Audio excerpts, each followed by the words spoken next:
Et si je te disais que le premier vendredi du Ramadan n'est pas un jour comme les autres? Et si je te disais qu'il y a un moment précis, caché dans cette journée bénie, où une seule invocation peut renverser ton destin? Ce n'est pas une superstition. Ce n'est pas une motivation vide. C'est une réalité spirituelle liée à deux immenses bénédictions. Le mois du Ramadan et le jour d'Al-Jumu'ah. Quand ces deux lumières se rencontrent, le ciel s'ouvre. Et aujourd'hui, je vais te montrer exactement quoi faire. Croissant de lune, touche 1. Pourquoi le premier vendredi du Ramadan est différent? Le Ramadan est le mois où le Coran a été révélé. Le mois où les portes du paradis sont ouvertes. Les portes de l'enfer sont fermées. Les démons sont enchaînés. Mais le vendredi est le meilleur jour de la semaine. C'est le jour où Adam a été créé. Le jour où il est entré au paradis. Le jour où il en est sorti. Et c'est un vendredi que l'heure se lèvera. Il existe dans ce jour une heure secrète. Un moment précis. Si ton invocation coïncide avec lui, elle est exaucée. Maintenant imagine le meilleur mois, dans le meilleur jour, avec une intention sincère. Tu comprends la puissance? Mosquée, touche 2, l'intention, le premier acte invisible. Avant toute action, il y a l'intention. Ne fais pas ce vendredi par tradition. Ne le fais pas pour impressionner. Dis dans ton cœur: Oh Allah, je veux commencer ce Ramadan différemment. Je veux que ce mois change ma vie. Je veux me rapprocher de toi. Allah ne regarde pas tes apparences. Il regarde ton cœur. Et parfois, c'est l'intention qui déclenche le miracle. Livre ouvert, touche 3, première action, lire la sourate Al-Kahf avec conscience. Le vendredi est lié à la lecture de la sourate Al-Kahf. Mais ne la lis pas mécaniquement. Lis-la lentement. Comprends-la. Vis-la.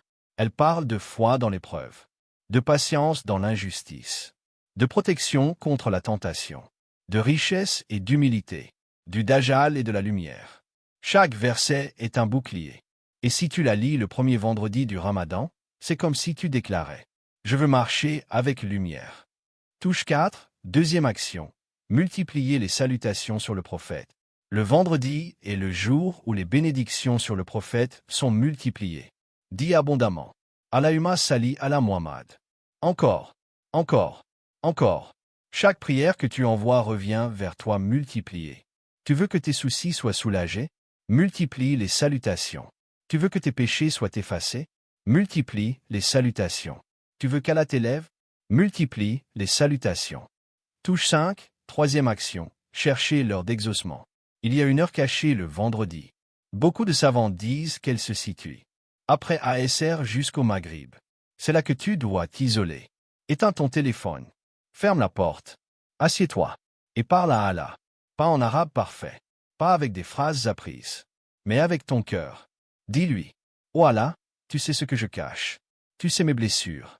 Tu sais mes peurs. Tu sais ce que je n'ai jamais dit à personne. Pleure si tu peux.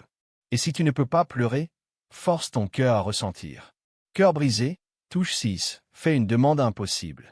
Le premier vendredi du Ramadan, demande quelque chose que tu crois impossible.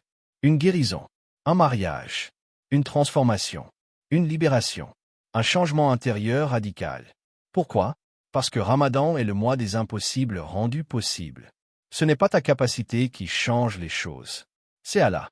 Et Allah dit: Sois, et c'est. Touche 7, fais 2 unités de prière secrète. Même si ce n'est que 2 rakats. Dans le calme, prolonge la prosternation. C'est le moment où tu es le plus proche d'Allah. Ne te relève pas vite. Reste, chuchote, demande, implore. C'est dans la prosternation que les destins sont réécrits. Sac à argent, touche 8, donne une aumône secrète. Même petite, très petite, mais secrète. L'aumône éteint la colère divine. Elle protège des calamités. Elle attire la baraka. Donne-la avec cette intention: Oh Allah, change ma situation comme je viens d'aider quelqu'un. Et observe. Touche 9, pardonne quelqu'un. Oui, même s'il ne le mérite pas. Même s'il ne s'est pas excusé. Le vendredi du Ramadan, libère ton cœur. Le pardon ouvre des portes invisibles. Ce que tu refuses de lâcher te bloque. Libère. Et regarde ce qu'Allah libère pour toi. Voilà que tes 10 en lettres majuscules changent une habitude dès ce jour. Ne sors pas de ce vendredi comme tu y es entré. Choisis une chose. Arrêtez une mauvaise habitude. Commencez une bonne action. Fixez un nouveau standard. Pas tôt. Une seule chose. La constance vaut plus que l'intensité. Feu 1.1. Pourquoi ce jour peut vraiment changer ta vie? Parce que les changements spirituels précèdent les changements visibles. Quand ton cœur change, ta vision change, tes décisions changent, tes fréquentations changent, ton destin commence à changer. Et parfois, Allah attend juste un premier pas. Le premier vendredi du Ramadan, peut-être ce premier pas. Vague 1.2. Ce qu'Allah change réellement. Peut-être qu'il ne te donnera pas immédiatement ce que tu demandes, mais il changera ta patience, ta sérénité, ta foi, ta confiance. Et parfois, le vrai miracle n'est pas que la situation change. C'est que toi, tu changes. Ne laisse pas passer ce premier vendredi. Ne le traite pas comme un jour ordinaire.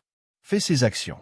Coche caractère gras intention sincère, coche caractère gras sourate al-Kaf, coche caractère gras salutation sur le prophète, coche caractère gras invocation à leur cacher, coche caractère gras 2 rakat secrète, coche caractère gras aumône, coche caractère gras pardon, coche caractère gras une décision concrète.